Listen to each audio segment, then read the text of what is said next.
Nezuko looked at Tanjiro with tears in her eyes, and she said, "I'm sorry." Enjoy this part, please 2 likes, and I'll upload the next part within a week. Also, Social Blade tells me that within an entire year I'll only reach 500 subscribers. Let's prove them wrong and subscribe, because I want to be king of all what if anime YouTubers. Let's get into it. One day, in the snowy mountains, a baby boy was born. This boy had flaming red hair and crimson blood eyes. His name was Shanks Komodo, or at least that was his nickname.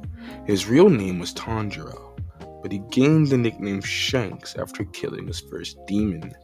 When he was 5 years old, his sister got kidnapped by the village elder's youngest son. But it turns out, when Tanjiro went to go kill the son for kidnapping his only sister, the son was actually a demon, and the way it died was getting stabbed by a Nichiren blade knife. Eventually, the entire Komodo family was shunned out of the village up to the mountaintops, but he was not shunned out of his family. As a matter of fact, his father praised him. He killed his first demon, and this is where Tanjiro's story begins. You see, Tanjiro began learning total concentration breathing from his father. He felt like he was ready. Tanjiro also adopted a straw hat. This straw hat he held great importance after his father died. Eventually, Tanjiro grew to be a healthy boy and began selling charcoal around the village. But one night, one fateful, deadly night, Tanjiro wanted to go back up, but a villager stopped him. "There are demons at this time of night. I suggest you stay with me for a bit." Tanjiro smiled. "No, thank you. Besides, if there's demons, I should go protect my family. After all, Dad's not here anymore." He wanted to go back up, but the man jumped out of his own window and tried kidnapping Tanjiro. "You're gonna bring doom to us all, boy. Shanks, don't go up there." But Tanjiro simply elbowed the man, knocking him out and sending him back into his own cabin. Tanjiro sprinted up the mountain as fast as he can. Something told him something bad will happen. Tanjiro ran faster and faster when a guy walked into his own home. It was Muzan slaughtering Tanjiro's family, and Muzan walked out seeing Tanjiro, straw hat, red hair, crimson eyes. Muzan began to get scared a bit. Tanjiro saw this. He grabbed his iconic knife and lunged towards Muzan using total concentration breathing. Muzan was about to hit Tanjiro, but something unlocked in Tanjiro. He saw the hit coming before it actually was moving. It was almost like Muzan had an aura that moved faster than his physical body could, and Tanjiro could see it. Because of this, Tanjiro reacted accordingly. He grabbed the knife and sliced off Muzan's hand. Muzan was surprised.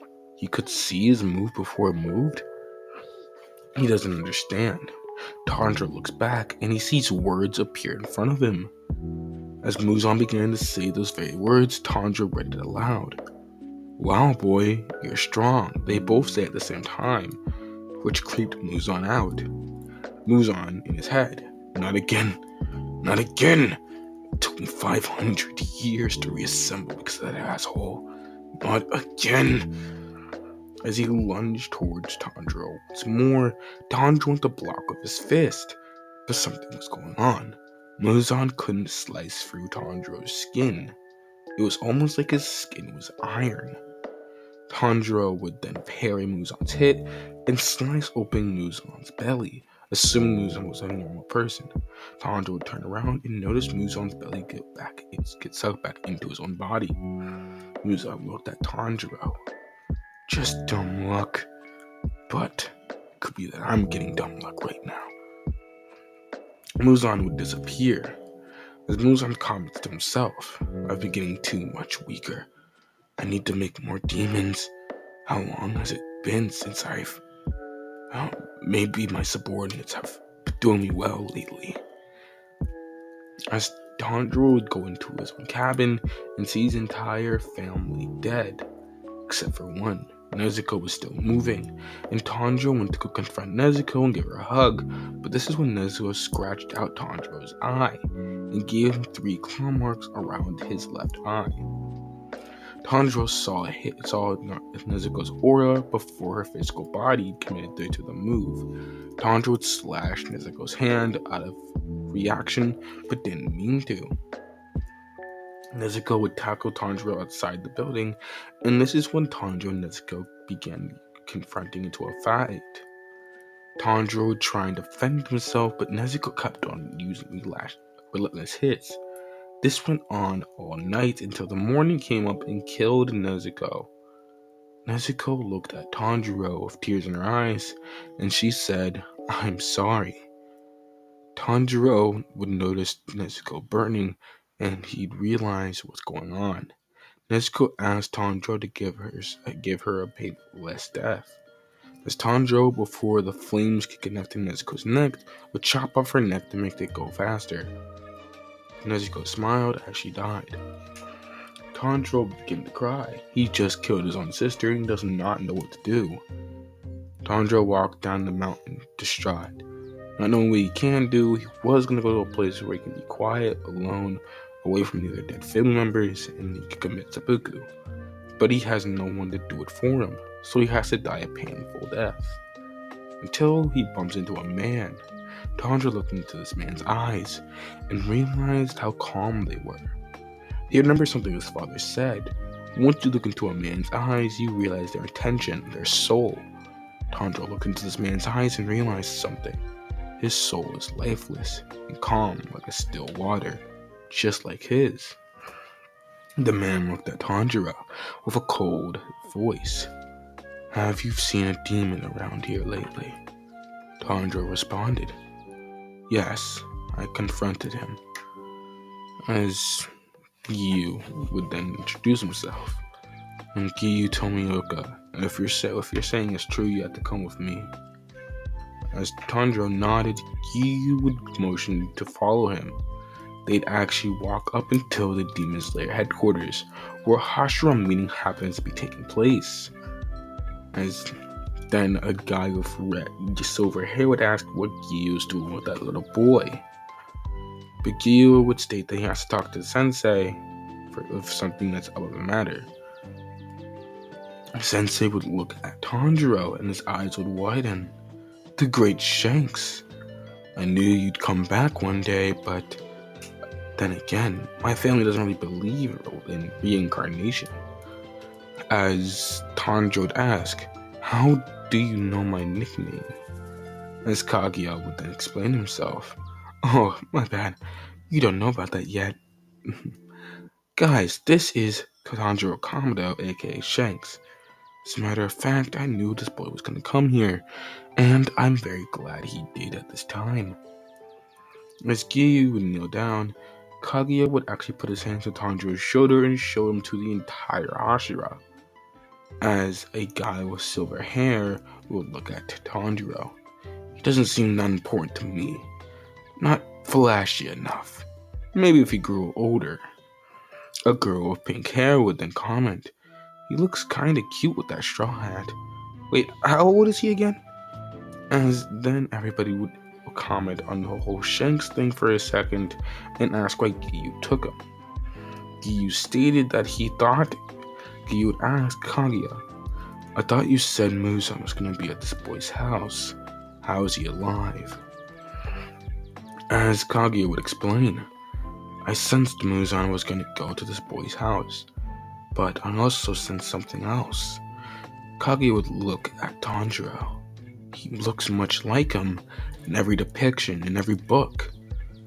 As Rengoku would raise his hands in a flamey way, Rengoku would shout, "This guy, he must be the reincarnation of the great Shanks, isn't he?" As everybody would begin to laugh. "This boy, if anything, it's you, Rengoku." Another guy with silver hair but scars all over his body would chuckle. "Like this kid can stack up to anything." He'd then stand up and grab his sword. "Hey, fight me." Tanjiro looked into this guy's eyes and knew his entire intent was to hurt him. This guy unsheathed his sword and dashed towards Tanjiro. Tanjiro simply pulled out his Nietzschean knife and blocked it.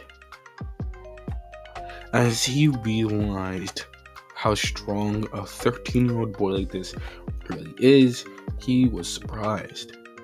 This guy backed up. Let's exchange names.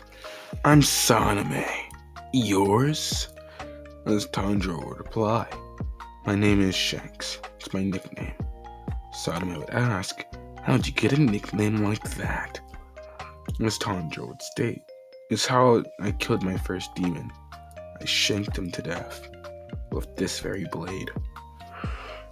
All the Hashira are actually getting invested into this fight, with Rengoku even comments it's almost like a stage play. I say names very badly. Shinazugawa, Jesus Christ, his last name's ass. Sanami would actually blast forward with a gust of wind. He'd then use a tornado-like motion as he would then yell, wind breathing, first form, dust whirlwind cutter. But again, Tanjiro saw Sanami's aura before his physical body would do the action and knew exactly where to dodge and how to do so.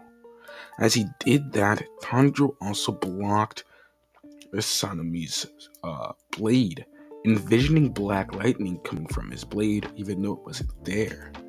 He would then parry Sanami's blade and would go for a gut shot, but he would stop a second closer. Sanami would be breathing, realizing he would have lost. Sanami would then back up, as he'd give a nod showing that he actually respects Tanjiro.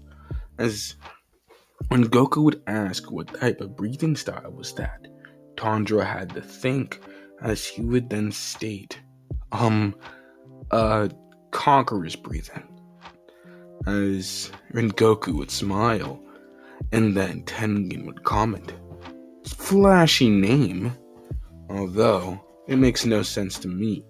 What about that said you were conquering anything? Hell, can you even explain any of your forms? As Tanjiro would get nervous, I made it up on the spot, I don't know. I don't even have forms yet. I just envisioned black lightning going from my blade, that's all. As Rengoku would look at Tanjiro and stand up, all we have to do is make sure you unlock all your forms. It's an original style, so it might take some time. Rengoku would state that he would gladly train Tanjiro on how to be a proper swordsman. And thus Kaguya agrees, and Tanjiro goes with Rengoku for 2 years to train. And this is where I believe we should end off. After the 2 years, we can then cover other arcs and explain why some arcs are going to not be in this story. Again, 2 likes, and I'll gladly put up the next part within the week. I'll see you guys later.